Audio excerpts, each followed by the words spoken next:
Hello guys, എൻ്റെ ഇന്നത്തെ vlog മന്തി കൊണ്ടുപോയി. മന്തി എന്നുള്ള പേര് എനിക്ക് ഏറ്റവും ഫെമിലിയർ ആയത് ഈ ബാക്കിലുള്ള സാധനത്തിന് കൊണ്ടാണ് കേട്ടോ. അതിപ്പോൾ മന്തിയുടെ കാര്യത്തിൽ മാത്രമല്ല, ഫീച്ചേഴ്സ് ആയാലും ട്രെൻഡ്സ് ആയാലും ഇനി പുതിയ സാധനം എന്തായാലും എനിക്ക് ഇവളിൽ നിന്നാണ് കിട്ടുക കേട്ടോ. അങ്ങനെ മന്തി കഴിക്കാൻ തോന്നിയിട്ട് കുറേ ദിവസമായിട്ടാണ്. മുൻപൊന്നും ഇവിടെ മന്തി ഉണ്ടായിട്ടില്ല, ഇപ്പോഴാണ് ഇതൊരു മന്തി സ്പോട്ടായിട്ട് മാറിയത് കേട്ടോ. ഇവിടുത്തെ സെറ്റപ്പ് ഒക്കെ നന്നായിട്ടുണ്ട് കേട്ടോ. കുറേ ഗാർഡൻസ് പോലെ ആക്കി നല്ല രസമുണ്ട്. അവിടെ ഇങ്ങനെ വെറുതെ നല്ല ഫോട്ടോസ് ഒക്കെ എടുക്കാം.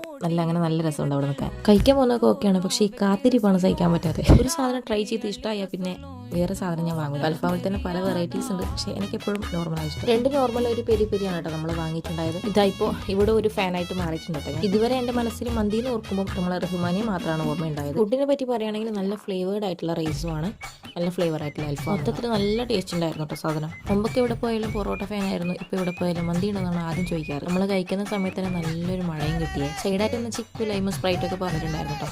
അപ്പോൾ ഫോട്ടോ എടുത്തത് ഇപ്പോൾ പടന്നക്കാട് നമ്മുടെ ഹൈവേൻ്റെ സൈഡിലായിട്ടുള്ള ശക്കർ ചലവട്ടുകൾ. Okay, by.